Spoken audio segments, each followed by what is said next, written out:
I'm Rodney Ellis, and I want to welcome you all here. Thank you for being at, I guess, Election Central until this is over with.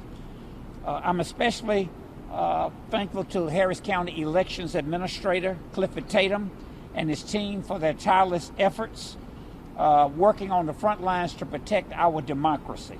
They're working around the clock to ensure that our elections are accessible and secure, and that every voter can exercise their right to vote. Now more than ever, we all have a stake in defending against voter suppression and election subversion. The late, great John Lewis once said, "The vote is precious. It is almost sacred. It is the most powerful nonviolent tool we have in a democracy." We're here today to make sure that voters are empowered with the knowledge and support that they need to use this precious, powerful tool of democracy. First, we want to remind voters that the deadline to register or update your registration for the upcoming election is Tuesday, October the 11th. Voters can go to harrisvotes.com for more information on where or how to register.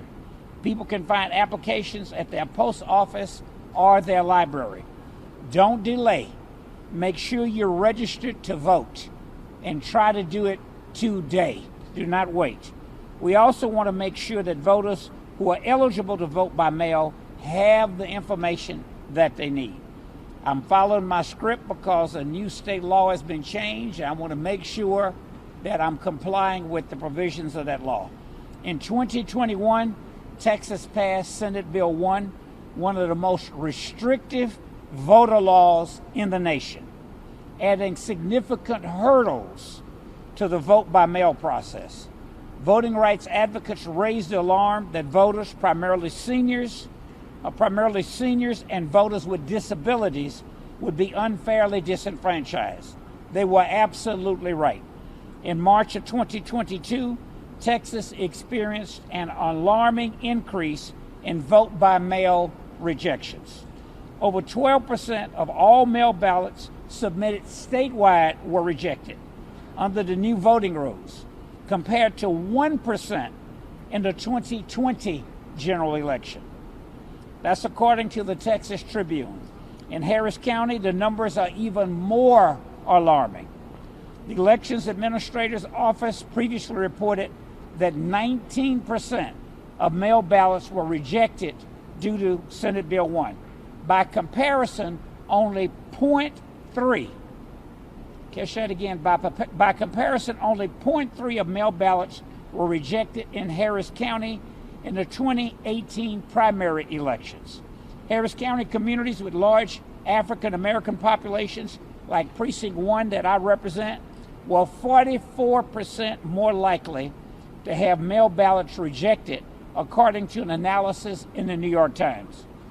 This is unacceptable. It is un-American. Every voter has a right to vote, free from burden, harm, or obstacle. Harris County is committed to ensuring that every eligible voter is able to freely and cast their ballot. We're doing our part to fight voter suppression and remove obstacles where we can under the law. I'm going to now turn it over to our Elections Administrator, Clifford Tatum, to share what steps they have taken to address these issues. It's up to everyone, including the press. Let me say that again. It's up to everyone, including the press, to make sure that we defend and strengthen our democracy and make sure that elections are fair and accessible to all. When the right to vote is protected and elections are fair, democracy thrives. Please join us in getting accurate information into the hands of voters so no voter is disenfranchised and denied their right to vote. So I'm going to let you switch this mic out, and then I'll give this to Mr. Tatum. Back pocket there. Appreciate it, sir. Okay.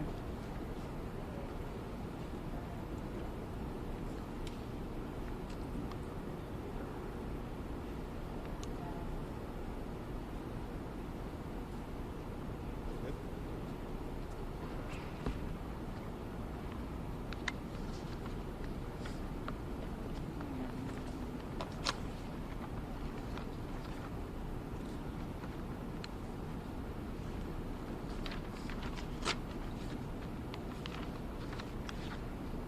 Mic check, ready? Thank you, Commissioner Ellis, for being here today. I'm Clifford Tatum. I'm the new Elections Administrator for Harris County, and I'm very excited to be here in Harris County and working with a professional team of election administrators who are conducting the elections for our residents and our voters. I look forward to serving Harris County, and I'm pleased to tell you that the election staff is actually moving the elections process in the right direction. We're very excited about the work that the team is doing, and we're excited about the turnout that we're seeing as it relates to the mail ballot voting. It's a little less than what we actually anticipated, but I think we're moving in the right direction.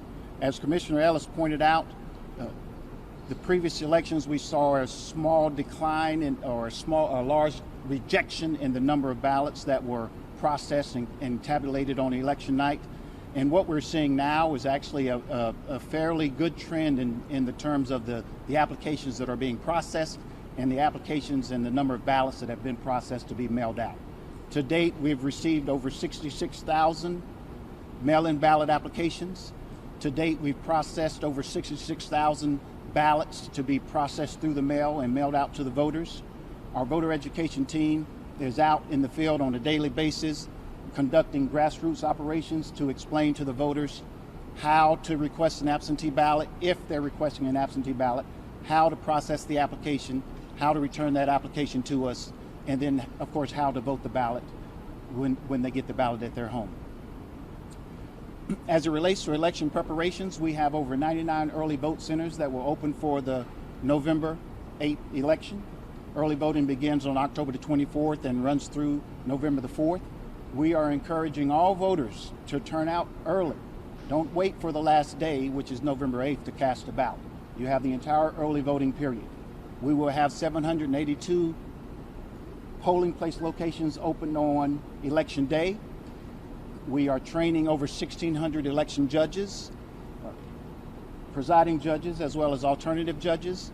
We feel very comfortable with our training program. We've revamped that in several different ways that will allow our election judges to be more successful at the polling place on Election Day.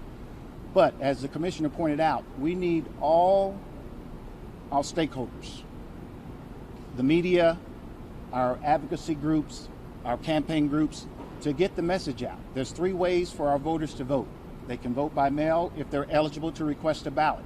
They can vote early voting, and they can vote on Election Day. Don't wait until the last minute. Make your vote heard early. Any questions? Hi, welcome to Harris County, new administrator. Yes. We haven't had a great track record the last several elections in Harris County in terms of what's gone on with elections here, problems with machines, ballots, etc.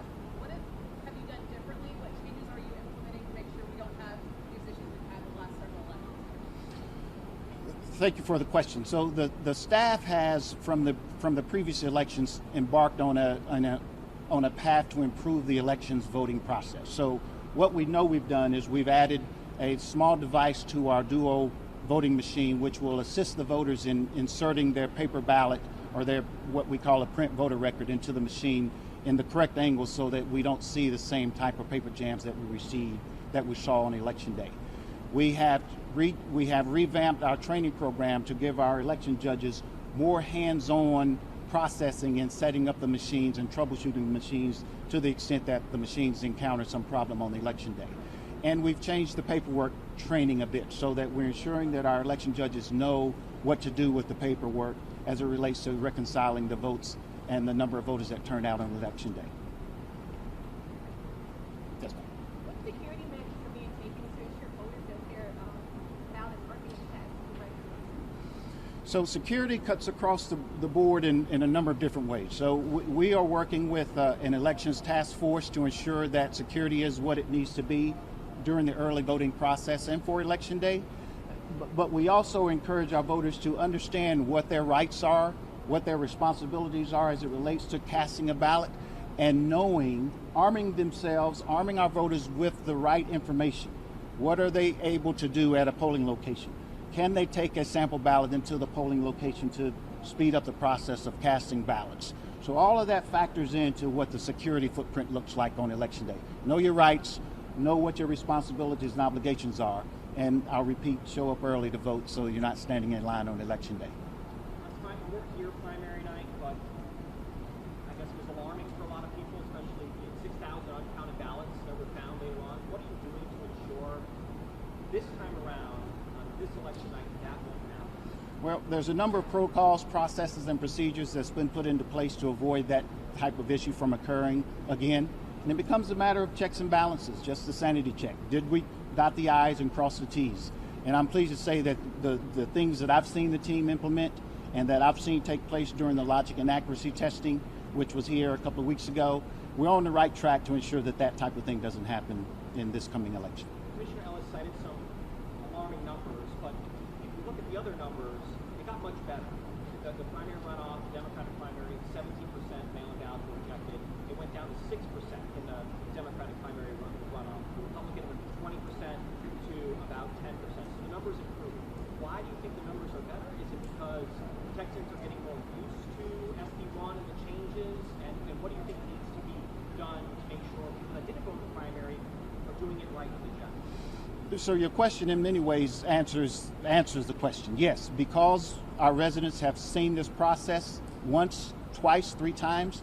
Now they feel a little more comfortable about what it is they're required to do, and the grassroots efforts and the educational package that we put together. Our media team has done a fabulous job in creating what we call a toolkit to share with our advocacy groups and our campaigns. Because let's face it, if our candidates are out campaigning for the vote, they should also be educating the voters on what they should expect and what they should see and what they're required to do in order to have their votes cast and tabulated correctly on election day. Do you have an adequate number of elections workers? What is that number? Are you looking to hire more? So we're always interested in recruiting more election workers than we currently have.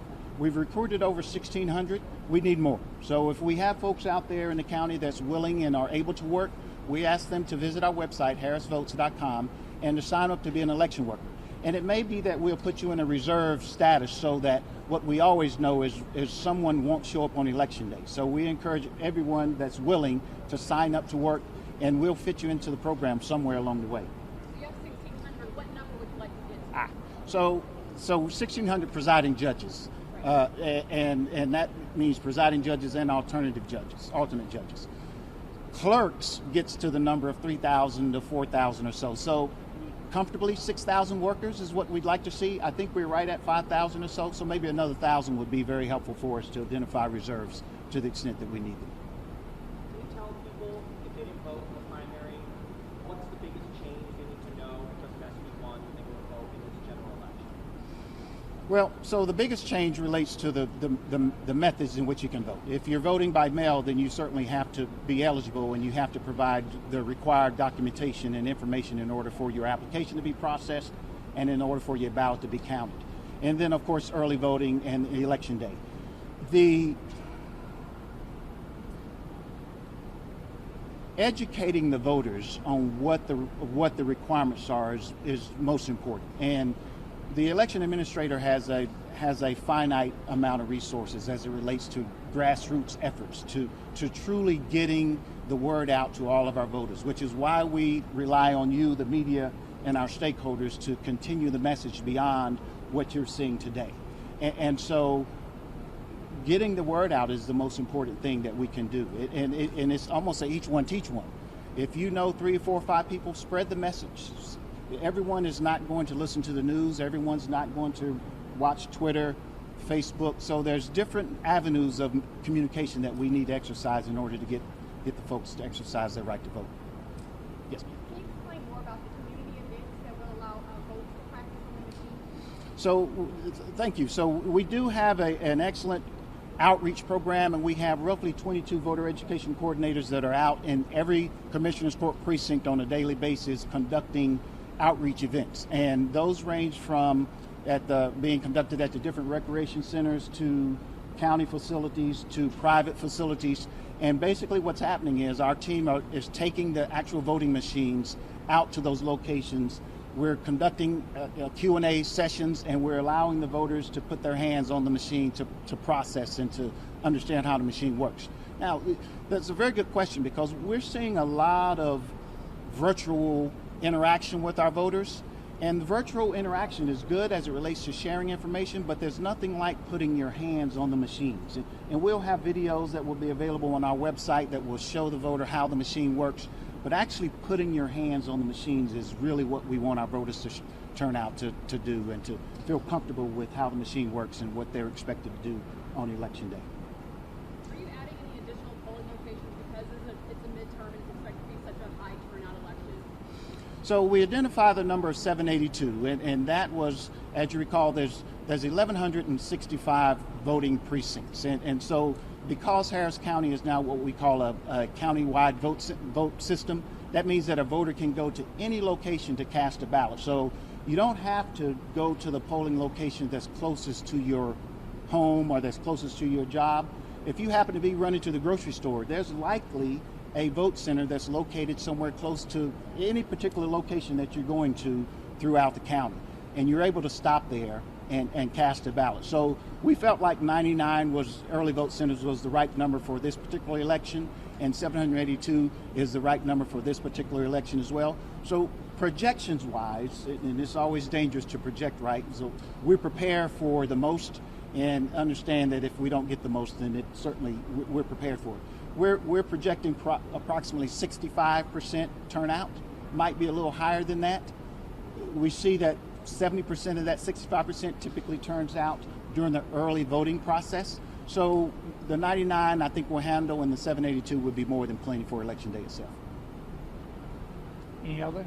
So you said, and I just looked at the process, with the mail-in ballots you've received already, are you finding a large rejection rate from those? Are you able to look at them yet to see if there are issues that you're able to reject them? Thank you for the clarification. So we have processed 66,000 to go out in the mail, and the mail will actually drop this week, so that voters should begin looking for their ballots toward the end of this week, maybe Saturday or Monday. That'll give them roughly 30 days to review their ballot and to cast their ballot. And the voters should know that the Harris County has the largest ballot in the state. We have a 4-card double-sided ballot. It's a little bigger than what they're used to seeing, but that's because of the number of contests that are on the ballot itself. So voters should take their time as they're voting their ballot at home to make sure they make all the selections, vote all the way to the end of the ballot. And on election day, voters should know that it's probably going to take a little bit longer to vote in person because the ballot is so large. But what do we want the voters to do? We want them to know who they're casting a ballot for before they get there. And they can go to our website and actually generate a sample ballot for their particular address, for their person, so that they can see all of the contests that's on their ballot for election during the elections process. Anything else? I just want to stress again how glad we are to have Mr. Tatum here. I have been told that this is the longest ballot in the country. I heard you say it's the longest one in the state. You go fact check it. But if it is not the longest one in the country, it is one of the longest ones in the country. So I want to encourage you to encourage our citizens, go and vote early. The county has invested an unprecedented amount of money. I want you to hear an unprecedented amount of money to make sure that this process is as easy and it is as convenient as we can possibly make it. And we're complying with everything in the law. Whether somebody wants to vote DR, independent, whatever, go vote. Thank you all. All right? Thank you. Take those mics off. Yes, sir.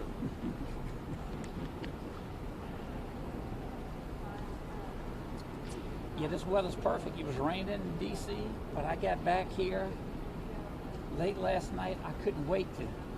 Thank you very much. Appreciate it. Thank you. All right. Thank you. And your notes here.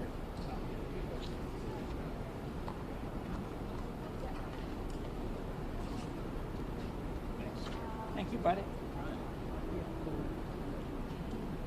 Get your mic, please.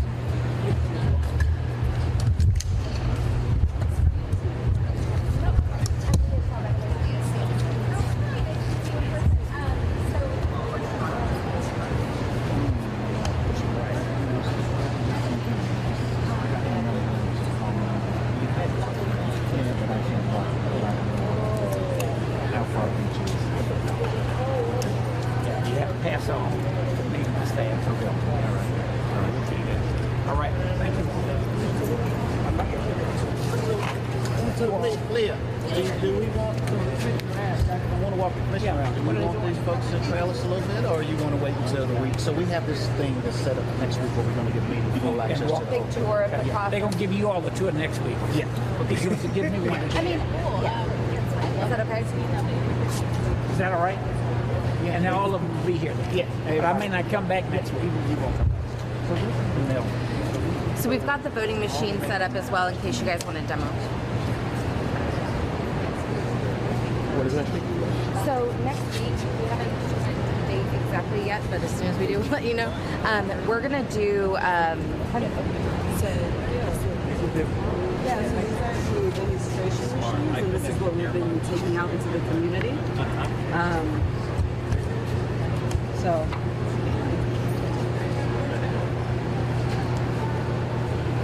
So people, when they go and they check in, they'll be handed 2 sheets of special ballot paper along with their access code, right? And then they come up to it, and this is what they'll see. So the ballot is set up in 4 different languages, the 4 commonly spoken languages in Harris County. All right, and then they'll be prompted to insert 1 sheet of paper to start voting, and it'll grab on just like that. Okay, and then they just use the touch screen to go straight into it. So they can change the language, they can change the size of the text, they can change the contrast, but they begin voting. So, and it's all touch screen. And the big thing is, at the end of it, you can review it on here, right? But you can also print it, and that makes it a little easier to review. And after you print it, you can review it, and if you see anything that doesn't add up, you said, oh, I accidentally hit this wrong thing rather than the other thing, you have up to 2 more times to change it.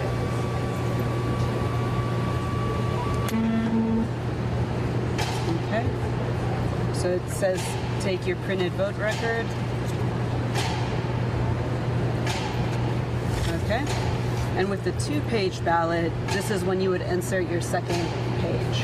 Okay, but the final step, because this is just to print and to make your selections, this doesn't record any of the information. So you have to go to the scan, which is near the exit of the voting room.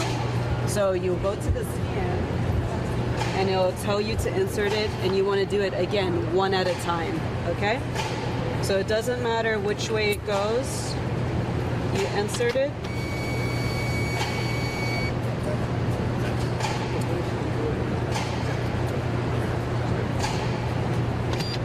Right, and when you see the flag, your sheet has been successfully submitted. So again, there are going to be 2 pages. So once